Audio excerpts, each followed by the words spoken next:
자, 오늘 시편 말씀 시편 27편 1절에서 14절까지입니다. 함께 읽겠습니다. 여호와는 나의 빛이요 나의 구원이시니 내가 누구를 두려워하리요. 여호와는 내 생명의 능력이시니 내가 누구를 무서워하리요. 악인들이 내 살을 먹으려고 내게로 왔으나 나의 대적들 나의 원수들인 그들은 실족하여 넘어졌도다. 군대가 나를 대적하여 진칠지라도 내 마음이 두렵지 아니하며 전쟁이 일어나 나를 치려할지라도 나는 여전히 태연하리로다. 내가 여호와께 바라는 한 가지 일 그것을 구하리니 곧 내가 내 평생에 여호와의 집에 살면서 여호와의 아름다움을 바라보며 그의 성전에서 사모하는 그것이라. 여호와께서 환난 날에 나를 그의 초막 속에 비밀히 지키시고 그의 장막 은밀한 곳에 나를 숨기시며 높은 바위 위에 두시리로다. 이제 내 머리가 나를 둘러싼 내 원수 위에 들리리니 내가 그의 장막에서 즐거운 제사를 드리겠고 노래하며 여호와를 찬송하리로다. 여호와여, 내가 소리내어 부르짖을 때에 들으시고 또한 나를 긍휼히 여기사 응답하소서. 너희는 내 얼굴을 찾으라 하실 때에 내가 마음으로 주께 말하되 여호와여, 내가 주의 얼굴을 찾으리이다 하였나이다.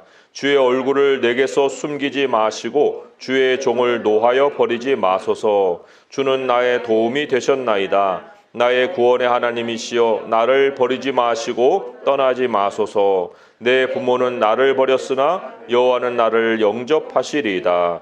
여호와여, 주의 도를 내게 가르치시고 내 원수를 생각하셔서 평탄한 길로 나를 인도하소서. 내 생명을 내 대적에게 맡기지 마소서. 위증자와 악을 토하는 자가 일어나 나를 치려 함이니이다. 내가 산자들의 땅에서 여호와의 선하심을 보게 될 줄 확실히 믿었도다. 너는 여호와를 기다릴지어다. 강하고 담대하며 여호와를 기다릴지어다. 아멘. 예수님의 부활이 가르치신 교훈이 있습니다. 예수님의 부활이 남긴 증거라고도 할 수 있어요. 그게 바로 1절에 나오는 것처럼 그 중간쯤에서 여호와는 내 생명의 능력이시다라는 거예요. 여호와는 내 생명의 능력이시다. 여기 능력이라는 말이 산성이다, 요새다, 위험한 상황에 안전한 장소다, 이런 뜻을 가지고 있습니다. 그러니까 우리가 좀 더 다른 뜻으로 번역해 보면 여호와는 내 생명의 산성이시다, 내 생명 산성이다, 이렇게 번역을 할 수가 있어요. 자, 이 말씀과 예수님이 십자가에서 남긴 마지막 말씀을 좀 연결해 볼 필요가 있습니다. 예수님이 십자가의 가상칠언이라 했고 7마디 말씀을 하셨는데 그 가운데 마지막으로 하신 말씀이 누가복음 23장 46절의 말씀이에요. 우리가 잘 아시지만 제가 읽어보겠습니다. 예수께서 큰 소리로 불러 이르시되 아버지, 내 영혼을 아버지 손에 부탁하나이다 하고 이 말씀을 하신 후 숨지시니라. 이게 마지막 말씀이에요. 아버지, 내 영혼을 아버지 손에 부탁하나이다. 이게 무슨 의미를 가질까 할 때 오늘 시편과 연결해 보게 되면 시편 말씀 쭉 우리가 읽었는데요. 13절에 이거예요. 이 믿음의 고백을 한 거예요. 내가 산자들의 땅에서 여호와의 선하심을 보게 될 줄 확실히 믿었도다.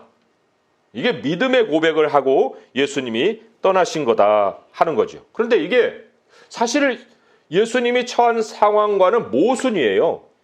무슨 조금 고통당하는 상황을 벗어날 수 있다고 하면야 뭐 산자의 땅 뭐 이런 거를 언급할 수 있겠지만 지금 죽음이 눈앞에 있잖아요. 마지막 숨을 헐떡여야 되는 이런 상황이잖아요. 그러면은 죽은 자의 땅으로 들어가는 순간에 무슨 산자의 땅에서 여호와의 선하심을 본다는 걸까? 라고 이제 굉장히 모순된 말씀을 남겼다라고 우리는 생각해 볼 수가 있습니다. 그렇지만 이 예수님이 지금 언급하신 것, 여기에 여호와의 선하심이라는 말 되게 중요한 거예요. 여호와의 선하심. 물론 이 하나님의 선하심은 여러 가지 것들을 면모를 가지고 있습니다. 그러나 그 많은 면모라 하더라도 이게 한 가지 그 틀 안에서 보여주는 다양한 면모예요. 하나님의 선하심이라고 할 때 악과 반대되는 개념에서 우리가 생각하면 아주 쉽게 정의할 수가 있어요. 악이라는 것은 등을 돌리는 거예요. 배역하는 거예요. 반역하는 거예요. 진실하지 못한 거예요. 이중성을 갖는 거예요. 거짓이 바로 악의 모습이거든요. 거짓이라는 것 사람 그냥 뭐 대놓고 거짓말하는 사람 없잖아요. 입으로는 꿀을 떨어뜨리지만 속에는 칼을 가지고 있는 이런 것들을 성경은 거짓이라고 얘기하죠. 입으로는 축복이요 속으로는 저주다. 뭐 시편 62편 4절에도 말씀이 기록이 되어 있지만 이게 바로 사탄의 속성이에요. 사탄은 광명의 천사로 가장한다고 그랬어요. 광명의 천사가 아니고 광명의 천사로 가장하는 거예요. 그러니까 안에는 어둠이 가득한데 겉으로는 이 빛을 비추는 것 같은 이러한 음흉한 모습을 내보입니다. 그런데 하나님의 선하심이라는 것은 이중성이 없는 거예요. 등 돌리지 않는 거예요. 하나님의 그 속성이 그러하면 계속해서 그 속성을 이어가는 것을 선하심이라고 얘기하는 거예요. 그러니까 하나님이 우리에게 보여주신 그 여러 가지 그 면모들이 다 무엇을 우리에게 가르치느냐? 하나님은 사랑이면 끝까지 사랑이고 소망이면 끝까지 소망이고 은혜면 끝까지 은혜다. 이거를 하나님의 선하심이라고 얘기를 하지요. 그러면 예수님이 지금 죽음의 순간에서 여호와의 선하심을 보게 될 줄 확실히 믿었도다 라고 할 때 이 선하심에서 더 강조되는 것이 뭐냐? 하나님은 생명의 능력이라는 거예요. 하나님은 생명을 한번 예수님에게 허락하신 것이면 끝까지 생명으로 마무리하신다. 이거를 예수님이 지금 고백으로 남기셨다. 하나님의 속성 가운데 디모데전서 6장 16절에 보면요. 이런 말씀이 있죠. 오직 그에게만 죽지 아니함이 있고 immortality예요. 모든 피조물은 다 죽어요. 스스로 죽지 않을 수가 없어요.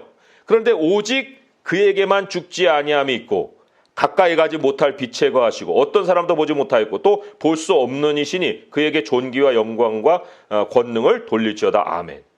하나님의 속성이 이러하면 계속해서 그러하다. 이것을 예수님이 이제 마음에 가지신 거죠. 하나님이 영원한 생명이신 것을 죽는 순간까지 믿음으로 받아들이고 믿음으로 고백을 하신 거예요. 그리고 자신의 영혼을 어디다 맡겼어요? 생명 산성에다가. 예수님이 내 생명의 산성이라 했으니 그 생명 산성에 나의 영혼을 옮겨놓고 숨을 거두신 거예요. 그러면 이 예수님이 그 다음에 하실 일이 뭘까요? 물론 우리 사람은 죽어서 무덤으로 가죠. 예수님도 무덤으로 갔으니까. 그러나 우리 예수님이 앞으로 우리에게 행하실 일들이 예수님에게 일어난 일들이거든요. 그 예수님이 무덤에 들어가셨지만 그러나 무덤에서 하신 일은 뭐 아무 생각 없이 그냥 드러나 계신 게 아니에요. 오늘 말씀의 14절을 보면은 이런 말씀이 있죠. 읽어볼까요? 시작.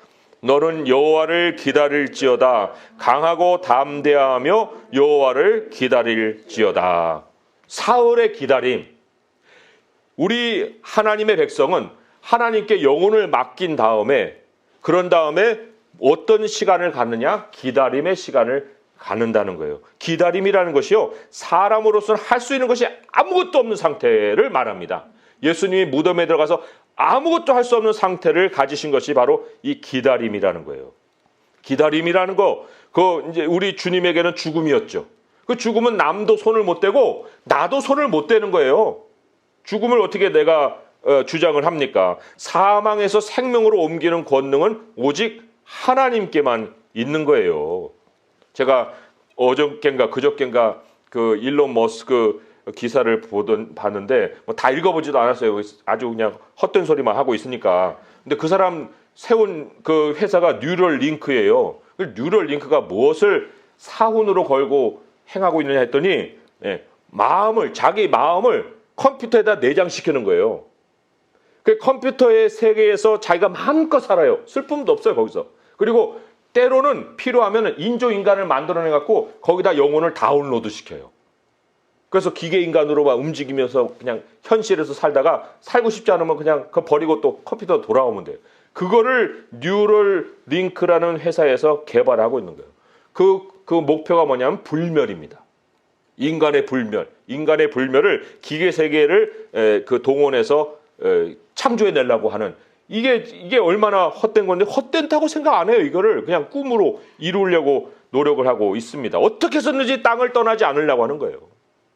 뭐 기다림 이런 것이 없어요. 그냥 발버둥이죠. 생명을 연장시키려는 어떤 노력이라고 할 수 있고 또 뭐 발버둥이라고 할 수도 있는 거죠. 그렇지만 사무엘상 2장 6절의 말씀에 생명을 죽음으로 옮기시는 것도 하나님, 또 죽음에서 생명으로 옮겨가시는 것도 하나님이 다 하시는 거예요. 사무엘상 2장 6절에 여호와는 죽이기도 하시고 살리기도 하시며 수월에 내리기도 하시고 거기에서 올리기도 하시는도다.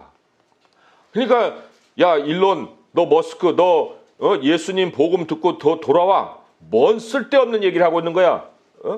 내가 너 오늘 걸어가면은 끝이야. 이게 하나님의 선포예요. 여호와는 죽이기도 하신다 그랬거든요.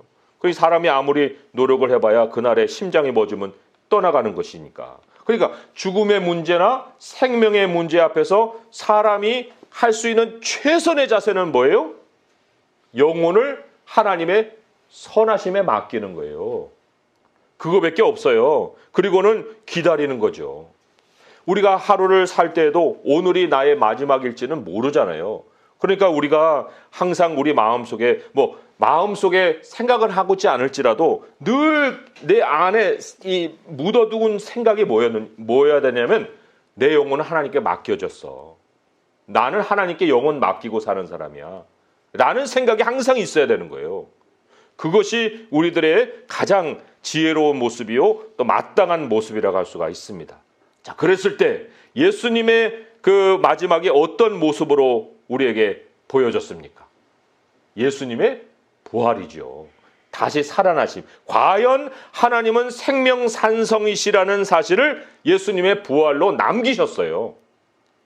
그것이 우리 하나님께로 도피한 자에게 주시는 선물이었다고요. 다시 산 자의 땅을 밟게 되신 거예요. 무덤을 나와서 새로운 이 공기를 마시고 새로운 날을 시작하시는 그 증거를 예수님의 부활이 남기셨다는 거죠. 자, 그러면 우리는 사실 이제 마지막에 죽고 난 다음에 예수님의 그 행보를 밟을 거예요. 그런데 그것은 이제 우리 인생에서는 끝이지만 그러나 사람이 부활을 경험하는 것이 그냥 죽고 난 다음만 있느냐? 그렇지 않은 것이 우리가 죽음이라고 하는 그 현실을 느끼는 것이 죽어서만이 아니라는 거예요. 죽어서의 얘기를 누가 어느 사람이 돌아와서 얘기를 하겠어요? 물론 그런 사람도 있긴 하겠지만 그러나 그것은 다시 살아나서 뭔가 이렇게 자기가 본 걸 얘기하는 거지 진짜 죽음의 현실에 대한 경험은 우리도 가서 하는 거예요. 몸소. 그러나 우리 인생에 사람은 죽기 전에도 죽은 자와 같은 처지가 되는 경우가 너무 많아요. 죽은 자의 같은 처지. 그거를 성경이 뭐라고 한 단어로 얘기하냐면 5절에 환난이라고 얘기해요. 환난을 당하면요. 이게 그냥 조금의 어려움도 아니에요. 이거는 그냥 죽은 거예요. 죽은 자와 같은 거예요. 환난을 벗어나기 전까지는 그냥 죽은 거예요. 그러니까 환난을 벗어난다는 것이 어떤 것과 같으냐면 부활과도 같은 겁니다. 새로운 삶을 부여받은 것과도 같은 것이 바로 이 부활이에요. 그렇다고 하면은 우리가 환난을 당했을 때 환난에서 벗어나는 그 과정은 바로 예수님이 죽고 부활하신 그 과정을 밟는 것하고 같습니다. 그 과정 속에서 예수님이 기다림의 시간을 보낼 때 어떤 아주 요약해서 말씀해 주신 것이 5절의 말씀이에요. 함께 읽어보겠습니다. 시작. 여호와께서 환난 날에 나를 그의 초막 속에 비밀히 지키시고 그의 장막 은밀한 곳에 나를 숨기시며 높은 바위 위에 두시리로다. 이게 죽음의 과정과 그리고 부활한 이후의 현실을 짤막하게 말씀해 준 거예요.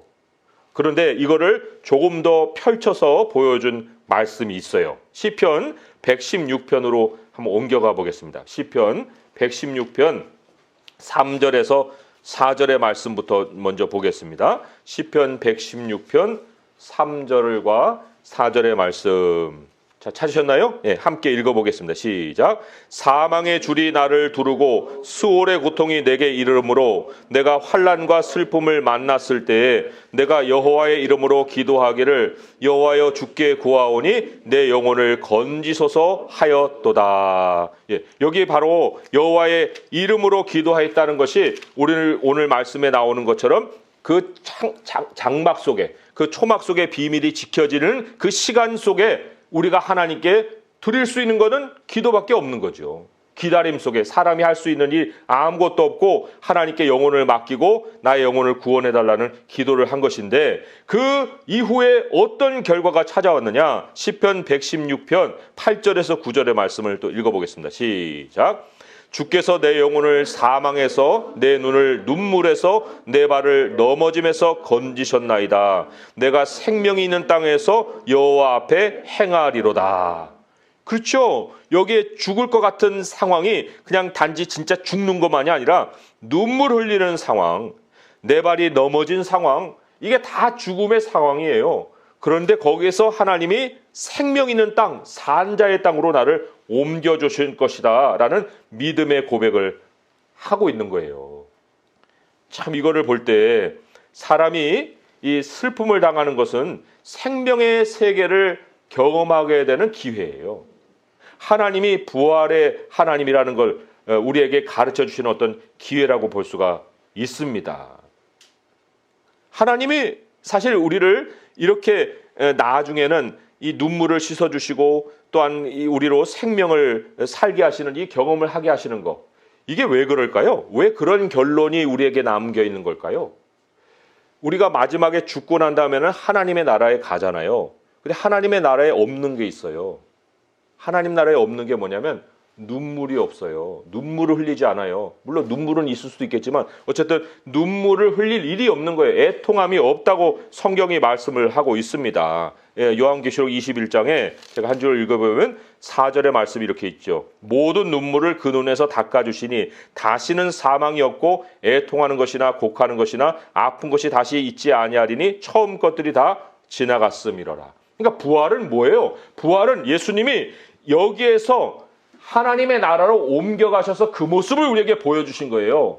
그 모습을 우리가 이 땅에서 슬픔을 통해서 벗어나는 것을 통해 가지고 경험하는 거거든요. 그러면 그 부활을 경험한다고 할 때 여전히 눈에서 눈물이 이렇게 흘러야 되겠습니까? 아니죠. 하나님이 우리에게 경험하게 하시는 것은 바로 하나님의 나라고, 그 하나님의 나라에서 슬픔이 없다는 것을 이 땅에서 우리로 슬픔을 벗어나는 걸 통해서 보여주시고 경험케 하신다는 거죠. 우리는 땅에서요, 순간순간 마음이 슬퍼요. 이걸 어떻게 내가 통제하고 싶은데 이게 통제가 안 될 때가 많아요. 내 자신에게도 실망을 하고 또 손댈 수 없는 어떤 현실을 당해서도 슬프기도 하고, 아무튼 그렇죠. 그럴 때 주님이 우리에게 너 십자가와 부활 사이에 있었던 그 일을 기억해. 내가 어떻게 본을 남기고 갔겠니? 너 그걸 기억하면 그대로만 하면 된다 하고 우리에게 음성을 들려주시죠. 그 음성에 아주 구체적인 말씀이 오늘 8절에 나와요. 8절의 말씀에 뭐라고 있습니까? 함께 읽어볼까요? 시작. 너희는 내 얼굴을 찾으라 하실 때에 내가 마음으로 주께 말하되 여호와여 내가 주의 얼굴을 찾으리이다 하였나이다. 하나님의 음성이 여기 있어요. 여기. 너 내 얼굴을 찾아. 나 주목해라. 너 나하고 상담하자. 나에게 다 털어놔. 하나님이 나와 지내온 과거도 다시 한번 돌아보고 내가 너에게 주었던 약속도 한번 새겨봐. 내가 너 지었잖아. 내가 너 돌보고 있어. 내가 너에게 영혼을 줬고 내가 너에게 삶을 준 하나님이야. 나에게 와서 내 얼굴을 주목해라. 라고 하나님은 우리에게 음성을 들려주십니다. 참 이게 얼마나 하나님이 우리에게 자비로움을 보여주시는지 몰라요. 그 기다림이라는 것은요, 고통의 시간이 아닙니다.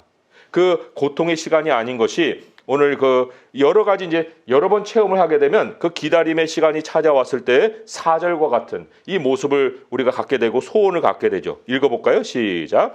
내가 여호와께 바라는 한 가지 일 곧 그것을 구하리니 곧 내가 내 평생에 여호와의 집에 살면서 여호와의 아름다움을 바라보며 그의 성전에서 사모하는 그것이라. 마음의 눈길을 세상에서 하나님께로 돌이키는 거예요. 하나님의 아름다움을 주목하는 거예요. 이게 무슨 얘기냐면요, 환난 날에 성도의 기다림을 통해서 하나님을 알아가는 시간이 생긴다는 거예요. 그냥 바쁘게 막 돌아다니면서 뭐 생각에는 뭐 일이 가득 차 있으면 하나님의 아름다움을 무슨 어째 생각합니까?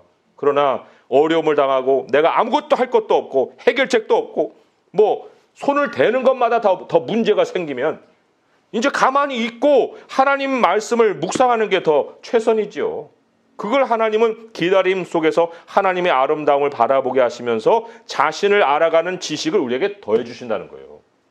그러니 성도는 멈추는 시간이 많아요. 오히려 세상은 막 바쁘게 움직여갖고 자기 앞가림을 막 하는 그 기회들을 많이 갖는데 우리는 이게 막혀가지고 안 되니까 기다리는 시간이 더 많고 멈추는 시간이 더 많은데, 그런데 누가 마지막 승자예요? 부활이 있는 사람이 승자예요. 그렇게 일을 만들어 놓는다고 이렇게 다 되는 게 아니거든요. 그러니까 우리 하나님이 하나님의 아름다움을 바라보라 하는 그런 기회로 주시는 그 어려움 시간이, 이게 나에게 축복의 시간이구나 라는 것을 우리가 알 수가 있습니다. 그래서 어려움이 생기면은 이 3절, 4절과 같은 이 믿음의 고백이 우리 안에서 이제 생기는 거죠. 3절, 4절. 3절, 우리 4절을 읽었으니까 3절 읽어볼까요? 시작. 군대가 나를 대적하여 진칠지라도 내 마음이 두렵지 아니하며 전쟁이 일어나 나를 치려 할지라도 나는 여전히 태연하리로다. 왜요? 부활이 찾아올 것을 기대하기 때문에. 5절에서 6절, 아까 5절을 읽었고 6절의 말씀을 한번 읽어볼게요. 시작. 이제 내 머리가 나를 둘러싼 내 원수 위에 들리리니 내가 그의 장막에서 즐거운 제사를 드리겠고 노래하며 여호와를 찬송하리로다. 이게 부활의 결과를 바라보는 마음이에요. 그런 마음, 그 마음에 따라서 하나님이 우리에게 부활의 현실을 가져다 주신다 하는 것입니다. 자, 말씀을 우리가 맺으면서 현실에서 악인들이 더 많아요? 하나님 백성이 더 많아요? 악인들이 더 많죠. 악인들이 많다는 건 무슨 얘기예요? 두 마음의 소유자들이 더 많다는 거예요. 이랬다 저랬다 하는 사람들이 더 많다는 거예요. 겉과 속이 다른 사람들이 더 많고 상황에 따라서 이렇게 태도도 바꾸고 말도 바꾸는 사람들이 많다는 거예요. 선한 자가 없어요. 이 가만히 있지 않은 사람들이 많다는 거죠. 그러면 언제 내가 그런 사람들을 다 대하고 살겠어요? 그런 사람들을 어떻게 우리가 이겨먹고 살겠습니까? 언제 내 원수가 될지 모르는 사람들이 내 주변에 더 많은데 그런 사람들을 어떻게 내가 상황 관리하고 인간 관리하면서 내가 살겠습니까? 심지어 여기 보니까요, 참 비정한 말도 있더라고요. 10절에 보면 내 부모는 나를 버렸으나, 이게 현실이에요. 이게 육신에 있는 부모이면, 이 하나님에 대한 생각이 없는 부모이면 언제든지 자녀도 버려버릴 수 있어요. 그냥 하숙에다가 누구를 버렸다는 그런 기사가들이 요즘은 심심찮게 나오잖아요. 그런데 여호와는 나를 영접하시리다라는 말씀이 있지요. 우리가 이러한 사람들에게 둘러싸여 있을지라도 그 세상을 뚫고 나갈 수 있는 그 길은 하나님이 나의 생명 산성이시기 때문에, 그 도피처 안에 우리가 움직여서 피하게 되면 하나님은 우리의 모든 상황을 마무리해 주시고 구를 열어주시고 부활의 아침을 매일같이 맞이하게 해 주신다 하는 것이지요. 그래서 오늘 이 13절의 말씀, 우리가 부활의 아침에 정말 주님의 그 부활을 기억하면서 우리의 입술의 고백으로 우리 13절의 말씀을 우리 하나님께 드릴 수 있기 바랍니다. 함께 읽어볼까요? 시작. 내가 산자들의 땅에서 여호와의 선하심을 보게 될 줄 확실히 믿었도다. 확실히 믿었도다. 자, 그러하기 위해서 우리 성도님들 뭘 해야 된다고요? 내 영혼을 아버지 손에 맡기나이다. 하나님이 예수 그리스도를 살리는 생명의 능력으로 우리 성도들의 모든 삶을 지켜주시고 매일같이 부활의 아침을 맞게 하여 주실 줄 믿습니다. 그 영광을 누리는 성도 될 수 있기를 주님의 이름으로 축원드립니다. 기도하겠습니다. 아버지 하나님, 우리는 홀로가 아닙니다. 생명산성이신 주님이 우리 안에 들어와 계시기 때문에 우리도 생명산성 안에서 늘 살아가고 있습니다.